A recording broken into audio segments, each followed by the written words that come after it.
Drug overdoses and heart disease, two of the top killers in Pima County in what was a record-breaking year for death.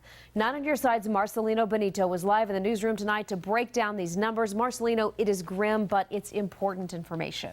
Yeah, Jennifer, the medical examiner tells us it's the busiest his office has been in more than a decade. Now, we can't explain the spike in deaths, but what we do know, more people died from overdoses than in years past. And the culprit, prescription pills like these.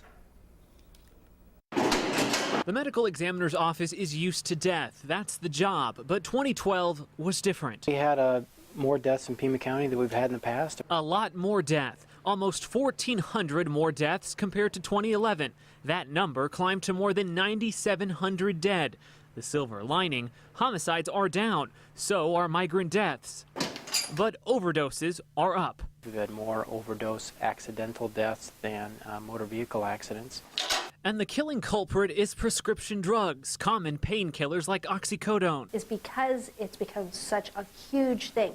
Karen Merritt helps run the county's Dispose-A-Med program. It helps get prescription drugs off the streets. It can be as bad as a handgun. You need to keep this stuff as locked up and put away. The numbers show it's worse than a handgun. Almost 4 times as many bodies made it onto this autopsy table because of pills. Most of those overdoses are accidental. People didn't go out with the intent to die from those drugs. So we wanted to know what can be done to keep these accidental deaths from happening, to make sure 2013 is far less deadly than 2012. Part of the answer is in your medicine cabinet. Do you see the numbers dropping anytime soon? Or not until we can do a better job of getting the meds out of the medicine cabinets.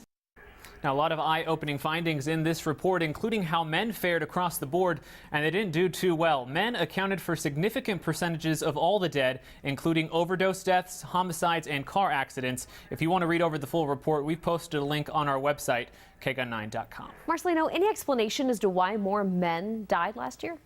Well, Jennifer, I asked Dr. Hess that very question. He says it's a trend we usually see. He says men tend to get into harm's way more than women, and women, for the most part, tend to live healthier lives. So I guess some good news for you guys. Thanks, Marcelino.